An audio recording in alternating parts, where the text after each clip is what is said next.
नमस्कार, आप देख रहे हैं न्यूज चक्र। मैं अभिसार शर्मा। इस पूरे देश में सिर्फ एक आदमी राष्ट्रवादी है, सिर्फ एक आदमी देशभक्त है, बाकी सारे एंटी नेशनल हैं। एक दिन आएगा दोस्तों, मैं आपको बतला रहा हूं कि सिर्फ एक आदमी इस देश में देशभक्त रह जाएगा, बाकी सारे लोग जो हैं वो देश विरोधी करार दिए जाएंगे। लिख के दे रहा हूं मैं इस वक्त आपको। दिशा रवि 21 साल की एक लड़की को हिरासत में ले लिया गया है। जो आरोप लगाए गए हैं दोस्तों, मैं दावे के साथ कह सकता हूं कि अगर एक ऐसी तर्क संगत न्यायिक प्रक्रिया हुई तो अदालत के अंदर इनकी बखिया उधेड़ जाएगी। मुद्दा वो नहीं है, बिल्कुल मुद्दा यह है कि जिस तरह से हमारे बच्चों को, हमारे युवाओं को टारगेट किया जा रहा है, मानो ये सरकार कह रही है कि तुम अपने बच्चों पर काबू रखो वरना हम उन्हें जेल में डाल देंगे। मैं बात करूंगा दिशा रवि की, मगर उससे पहले मैं जानता हूं आप में से कई लोग ये जानना चाह रहे हैं कि अभिसार, अब तक आपने न्यूज क्लिक पर जो ईडी की रेड हुई है, प्रवर्तन निदेशालय की रेड हुई है, उस पर कुछ क्यों नहीं कहा। मैं आपको बतला दूं कि जिस तरह के आरोप प्रवर्तन निदेशालय के सूत्र गोदी मीडिया में लीक कर रहे हैं, उसका जवाब, उसका माकूल जवाब न्यूज क्लिक जरूर देगा। मगर इस चेहरे पर गौर कीजिए। इनका नाम है प्रबीर पुरकायस्थ। ये हैं न्यूज क्लिक के एडिटर इन चीफ। 100 घंटे से ज्यादा प्रबीर से पूछताछ करती रही प्रवर्तन निदेशालय। 100 घंटे से ज्यादा।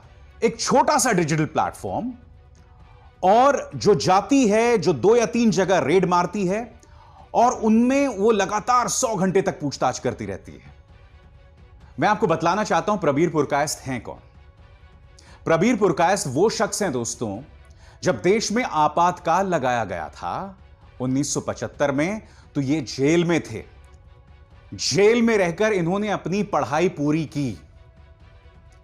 ये उन लोगों में से नहीं थे जो भेष बदलकर या सिख का भेष बदलकर जो हैं गायब हो गए थे। नहीं, प्रबीर पुरकायस्थ को उस वक्त की कांग्रेस सरकार ने जेल में बंद कर दिया था, और जेल में रहकर इस शख्स ने अपनी पढ़ाई पूरी की। और आप भी जानते हैं, आप जो न्यूज क्लिक के दर्शक हैं, कि न्यूज क्लिक समाज के सबसे वंचित व्यक्ति, वो शख्स जिसे मुख्यधारा का मीडिया भूल गया है, उसके मुद्दे उठाती रही है। और यह कहीं ना कहीं प्रबीर पुरकायस्थ की सोच है। मैं आपसे जानना चाहता हूं कि जब आपातकाल के खिलाफ प्रबीर पुरकायस्थ ने आंदोलन किया था, आपातकाल के खिलाफ भारतीय जनता पार्टी के कई बड़े नेताओं ने आंदोलन किया था, कई जेल गए थे, और प्रबीर हमेशा से ही जो सत्ताधारी पार्टी है उससे सवाल करते रहे हैं। तो जब प्रबीर उस वक्त गलत नहीं हुए, तो अब गलत कैसे हो गए। मैंने कहा ना कि जो आरोप न्यूज क्लिक पर लगाए जा रहे हैं, जो लीक किए जा रहे हैं, उसका जवाब न्यूज क्लिक देगी। मगर मैं आपसे सीधे सवाल कर रहा हूं, जो शख्स आपातकाल में जेल के अंदर था, वो अब गलत कैसे हो गया। जो शख्स लगातार किसानों के मुद्दे को उठाता रहा, जिसकी संस्था किसानों के मुद्दों को उठाती रही, वो अब गलत कैसे हो गया। मैं आपको बतला दूं कि इस मुद्दे पर न्यूज क्लिक को समर्थन भी मिला है। मैग्सेसे पुरस्कार से सम्मानित पी साईनाथ और रवीश कुमार, दोनों ने न्यूज क्लिक के लिए अपनी आवाज बुलंद की है। रवीश कुमार ने पहले इस मुद्दे को अपने कार्यक्रम में उठाया और उसके बाद खुद एक स्वतंत्र संदेश दिया। रवीश कुमार ने वो 2 संदेश क्या दिए, आप खुद सुनिए। न्यूज क्लिक चैनल और वेबसाइट के दफ्तर में ईडी ने छापे डाले हैं। यह चैनल सरकार से सवाल करता रहता है। मशहूर एंकर अभिसार शर्मा इसी चैनल के लिए कार्यक्रम करते हैं, जिसका नाम है न्यूज चक्र और बोल के लब आजाद हैं तेरे। ईडी न्यूज क्लिक के शेयर होल्डर और इसके व्यवस्थापकों के यहां छापे डाल रही है। भारत में प्रेस की आजादी है, जो कि आप देख ही रहे हैं। मुख्य धारा की मीडिया के जितने भी बड़े संस्थान हैं, उनका गोदीकरण संपूर्ण हो चुका है। और अब जो दूसरी जगह हैं जहां पर बची खुची रिपोर्टिंग है या फिर सवाल उठाए जाते हैं, जैसे न्यूज क्लिक है, वायर है, न्यूज लॉन्ड्री है, कैरवन है, इन सब पत्रिकाओं पर और वेबसाइट पर निगाह है कि कैसे इन्हें खत्म किया जाए। तरीका है मुकदमा या फिर छापा। ईडी जो है वो अब नई सीबीआई है। इसके जरिए विपक्ष के नेताओं को डराया जाता है। इसके जरिए अब पत्रकारों को डराए जाने का काम शुरू हो चुका है। इसका मतलब है कि पैटर्न ये है कि जो नई उभरती हुई जगह है, उस जगह को उभरने से पहले खत्म कर दिया जाए। आज आपको सोचना होगा दोस्तों कि क्या समाज में उस शख्स को टारगेट किया जाएगा जो समाज के वंचितों के लिए मुद्दा उठाते रहे, जो गोदी मीडिया ना हो, जो सरकार की जी हजूरी ना करे। यह आपको सोचना है। अब मैं बात करना चाहता हूं दिशा रवि का। जलवायु परिवर्तन से जुड़ी एक एक्टिविस्ट बेंगलुरु जाती है दिल्ली पुलिस, इन्हें गिरफ्तार करती है और अब 5 दिन के लिए हिरासत में है। मैं आपको वीडियो दिखाना चाहता हूं। वो बाहर निकल रही हैं और यह भी बतलाया गया कि अदालत के अंदर उनकी आंखों में आंसू थे। उन्होंने सिर्फ यह कहा कि मैंने एक गूगल डॉक्यूमेंट में उस टूल किट में सिर्फ 2 छोटे छोटे परिवर्तन किए थे, मेरा क्या दोष है। अब मैं आपको वीडियो दिखाने जा रहा हूं दोस्तों। पत्रकार उनसे पूछ रहे हैं कि आप रो क्यों रही थी। हद है दोस्तों, सबसे ज्यादा संवेदनहीन सवाल कोई किया जा सकता है, जिससे पता चलता है कि ये पत्रकार किनकी सुपारी लेके चलते हैं। ये वीडियो देखिए दोस्तों। दिशा कुछ कहना चाहेंगी? दिशा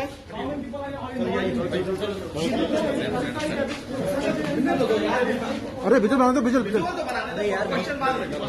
हटो। दिशा आप कुछ कहना चाहेंगी? रो क्यों रही है? दिशा कुछ आप कहें। अब ये 3 तस्वीरें देखिए। यहां पर आप दिशा रवि को देख रहे हैं, साफ सफाई कर रही हैं, स्वच्छ भारत अभियान की ब्रांड एम्बेसडर बन सकती हैं। और इसी तरह से दिशा रवि ने जलवायु परिवर्तन से जुड़े मुद्दे उठाए। पुलिस ने जो उन्हें हिरासत में लिया, उन्होंने क्या कहा मैं आपको पढ़ के सुनाना चाहता हूं, जो अपने आप में बहुत ही हास्यास्पद है। आपके स्क्रीन पर पुलिस ने क्या कहा। इस प्रक्रिया में इन लोगों ने प्रो खालिस्तानी पोएटिक जस्टिस के साथ साझेदारी की और उनका मकसद था भारत के अंदर असंतोष फैलाना। उन्होंने ग्रेटा थनबर्ग के साथ साथ इस टूल किट डॉक्यूमेंट को शेयर किया। दिल्ली पुलिस यह कह रही है, अंग्रेजी में जो लिखा हुआ है उसके मुताबिक, in this process they all collaborated with pro Khalistani poetic justice foundation to spread disaffection against the Indian state. She was the one who shared the tool kit document with Greta Thunberg. आज मैं कुछ सवाल पूछना चाहता हूं Delhi police से। उस tool kit के अंदर क्या एक भी ऐसी कोई पंक्ति है जो यह बतला रहा है कि वह हिंसा करना चाहते थे? मैं जानना चाहता हूं दिल्ली पुलिस से, उस टूल किट के अंदर ऐसा क्या है जिससे आप इस निष्कर्ष पर पहुंच गए कि ये लोग हिंसा फैलाना चाहते थे और भारत के खिलाफ जंग छिड़ना चाहते थे? दूसरी बात, इस वक्त आपके पास क्या प्रमाण है कि ये खालिस्तानी मूवमेंट से जुड़े हुए हैं? ग्रेटा थनबर्ग, जिन्हें नोबेल प्राइज के लिए मनोनीत किया गया, क्या आप यह कह रहे हैं कि वो खालिस्तानी आतंकवादी हैं? दिशा रवि एक खालिस्तानी आतंकवाद से जुड़ी संस्था से जुड़ी हुई हैं। सबसे बड़ी बात दोस्तों, बेंगलुरु में आई दिल्ली पुलिस और उठाकर ले गई। बेंगलुरु पुलिस ने इस पर कुछ नहीं किया, कर्नाटक सरकार ने कुछ नहीं किया। उल्टा इनके एक सांसद हैं पीसी मोहन बेंगलुरु से, वो दिशा रवि की तुलना अजमल आमिर कसाब, जो कि एक आतंकवादी है, उससे कर रहे हैं। आपकी स्क्रीन पर बुरहान वानी 21 साल का था, अजमल आमिर कसाब 21 साल का था। उम्र सिर्फ एक नंबर है, कोई भी कानून से ऊपर नहीं है। कानून, law will take its own course. A crime is a crime is a crime is a crime. मैं यही तो समझना चाहता हूं। आपने दिशा रवि को गिरफ्तार कर लिया, आपके पास क्या प्रमाण है कि उनके खालिस्तान के साथ लिंक हैं? पहले आप गिरफ्तार कर लेंगे, बाद में आप जांच करेंगे। जांच तो आप वैसे भी कर सकते थे। और मैं फिर पूछना चाहता हूं आपसे वो 2 अहम सवाल। पहली बात, उस टूल किट के अंदर ऐसा क्या था जिससे आप इस निष्कर्ष पर पहुंच गए कि दिशा रवि के खालिस्तान के साथ लिंक थे? नंबर 1। नंबर 2, मुझे यह बताइए, उस टूल किट के अंदर हिंसा को बढ़ावा देने संबंधी कौन सी पंक्ति थी? और नंबर 3, क्या ग्रेटा थनबर्ग एक खालिस्तानी आतंकवादी हैं? अपनी भद क्यों पिटवा रहे हो मेरे भाई? देश की साख पर बट्टा क्यों लगवा रहे हो? देश का मखौल मत बनाओ, देश का मजाक मत बनाओ। मैंने कार्यक्रम की शुरुआत में कहा, हमें यह संदेश दिया जा रहा है कि या तो तुम अपने बच्चों पर काबू पाओ, वरना हम उन्हें जेल में डाल देंगे। मैं आज आपसे यही जानना चाहता हूं, क्या आपको यह बात स्वीकार्य है? एक टूल किट डॉक्यूमेंट में कुछ परिवर्तन करने से कोई खालिस्तानी आतंकवादी बन जाता है? और यहां पर एक सांसद उस लड़की के खिलाफ भीड़ को भड़का रहा है। देखिए, सबसे बड़ी बात, सबसे बड़ी बात, उसने दिशा रवि को, पीसी मोहन ने दिशा रवि को अजमल आमिर कसाब के साथ उसकी तुलना कर डाली। एक लड़की के खिलाफ तुमने एक भीड़ खड़ी कर दी। मुझे पूरा विश्वास है दिशा रवि जो है दोषमुक्त होकर रिहा हो जाएंगी, कभी ना कहीं रिहा हो जाएंगी। मगर पीसी मोहन ने, जो कि सांसद है बेंगलुरु से, उन्होंने एक भीड़ खड़ी कर दी है इस लड़की के खिलाफ, एक 21 साल की लड़की के खिलाफ। मैं जानना चाहता हूं आखिर इस पीसी मोहन पर क्या कार्रवाई की जाएगी, बताइए। अब मैं आपको सुनवाना चाहता हूं दिशा रवि की आवाज। दिशा रवि किस तरह से जलवायु परिवर्तन पर बोलती रहती हैं, आपकी स्क्रीन पर सुनिए। Hey, my name is Disha. I'm a climate activist. I'm a part of Fridays for Future India, and I've been organizing and mobilizing people for climate activism since last year.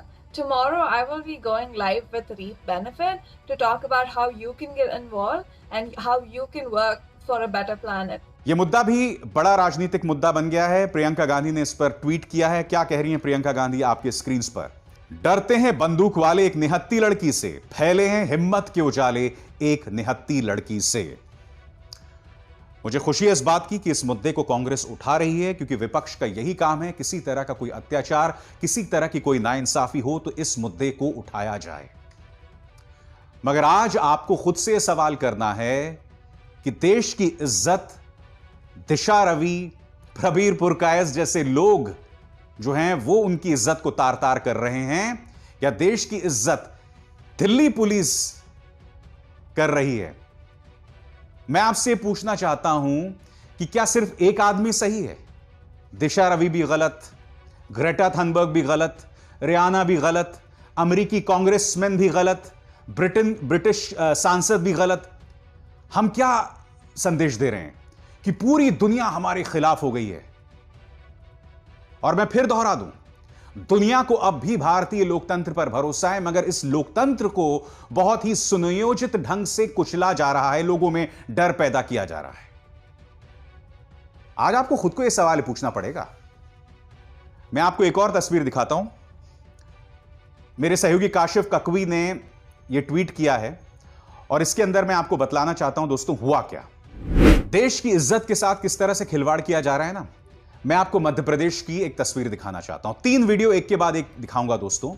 कल क्या हुआ, सुरेंद्र नाथ BJP के एक पूर्व MLA के नेतृत्व में खुद बीजेपी के कार्यकर्ता जो हैं और शिवसेना के कार्यकर्ता जो हैं वो निकल पड़े और भोपाल में इन्होंने कई रेस्टोरेंट्स को तोड़ डाला, उनके शीशे तोड़ डाले। पहला वीडियो देखिए दोस्तों।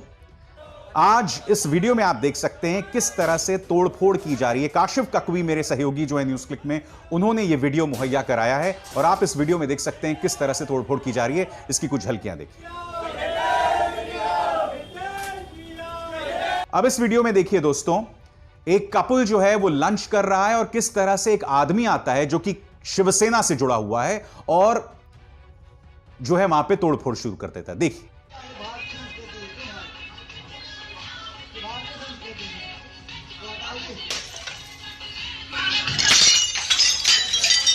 क्या है? अब पुलिस ने कार्रवाई जरूर की है, केस दर्ज कर दिया है, वो एक अलग मुद्दा है। मगर सुरेंद्र नाथ जो कि बीजेपी का पूर्व एमएलए है, इसका यह कहना है कि हर चीज सरकार नहीं कर सकती, जनता को मुद्दा अपने हाथों में लेना पड़ेगा। यानी कि एक पूर्व एमएलए जनता से कह रहा है कानून को तोड़ो।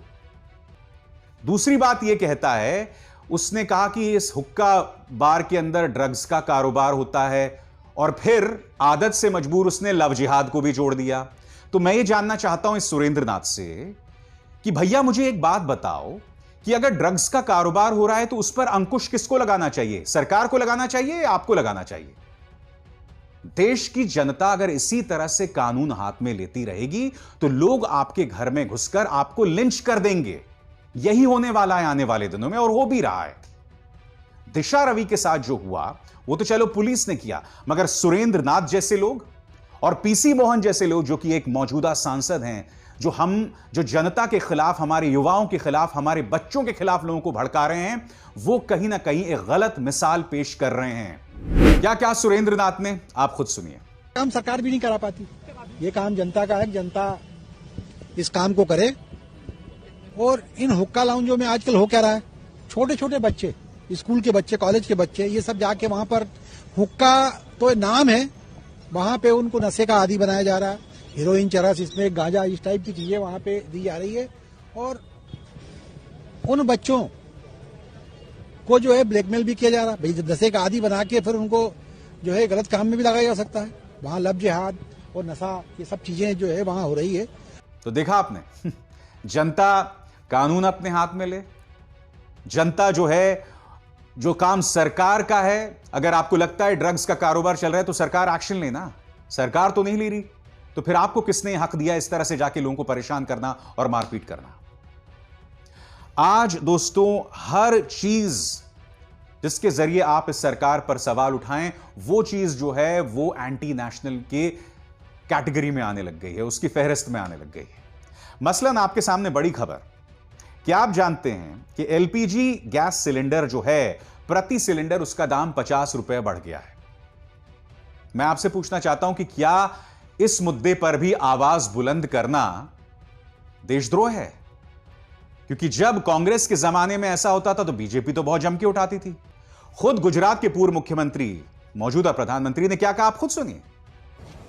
महंगाई कहां से कहां पहुंच गई। एक तरफ जीडीपी का गिरना, दूसरी तरफ इन्फ्लेशन का बढ़ना। प्रधानमंत्री की डेट देखते थे, फलानी तारीख के बाद महंगाई कम हो जाएगी, फसल के बाद महंगाई कम हो जाएगी, बजट के बाद महंगाई कम हो जाएगी, दिवाली के बाद महंगाई कम हो जाएगी। यही कहते रहे, देश में सुना है। और जिस दिन मीडिया का मूड कर जाएगा, वो पुराने सारे उनके बाइक निकाल करके दिखाएंगे। हर 3 महीने के बाद वो ये काम करते थे। भाइयों बहनों, अब तो 1 साल से महंगाई के विषय पर बोलना ही बंद कर दिया है। उन्हें चिंता नहीं है और उन्होंने वादा किया था 100 दिन में महंगाई कम करेंगे। आदरणीय प्रधानमंत्री जी, आप महंगाई कम कर पाओ या न कर पाओ, कम से कम अटल बिहारी वाजपेयी जहां छोड़ के गए थे वहां तो ला करके रख दो, वहां तो ला करके रख दो, तब भी गरीब के घर में चूल्हा जलेगा। मैं यही तो जानना चाहता हूं कि मैं नहीं भूला हूं, राजनाथ सिंह ने कहा था कि जब किसान आंदोलन कर रहा होता है तो हमें यह नहीं देखना चाहिए उसके पीछे कौन सी संस्था है, मैं तो हमेशा उनके साथ जुड़ जाता हूं। आपके जमाने में जब किसान आंदोलन करता था तो वो देशद्रोही नहीं होता था, युवा आंदोलन करता था निर्भया के लिए, वो देशद्रोही नहीं होता था। मगर आप एक मुनव्वर फारूकी को जेल में डाल देते हैं बगैर किसी गुनाह के। आज तक आप यह साबित नहीं कर पाए कि उसका दोष क्या था। डॉक्टर कफील खान 10 महीने तक जेल में रहता है। जब वो रिहा होते हैं तो खुद अदालत कहती है कि डॉक्टर कफील जो हैं वो राष्ट्रीय एकता के प्रतीक हैं, जो उन्होंने बात कही। सिद्दीक कप्पन, अब तक आतंकवादियों के खिलाफ जो धाराएं लगाई जाती हैं उनके खिलाफ धाराएं लगाई गई हैं। और सिद्दीक कप्पन कौन थे? ये हाथरस गए थे, हाथरस की गुड़िया के साथ जो सामूहिक दुष्कर्म और उनकी हत्या हुई थी, सिर्फ बतौर पत्रकार उसकी जांच करने। आपके सामने फेहरिस्त है, लोगों के मुद्दे जो उठाएगा उसको कुचल दिया जाएगा, हकीकत यह है। और अगर आप आंख मूंदे इस तमाशे को देखना चाहते हैं, अगर आपको लगता है कि मौजूदा सरकार देशद्रोहियों का सफाया कर रही है, तो यह सोच जो है वो आपको मुबारक। क्योंकि न्यूज चक्र में और बोल के लब आजाद है तेरे में हम ये मुद्दे लगातार उठाते रहेंगे। अभिसार शर्मा को दीजिए इजाजत। नमस्कार।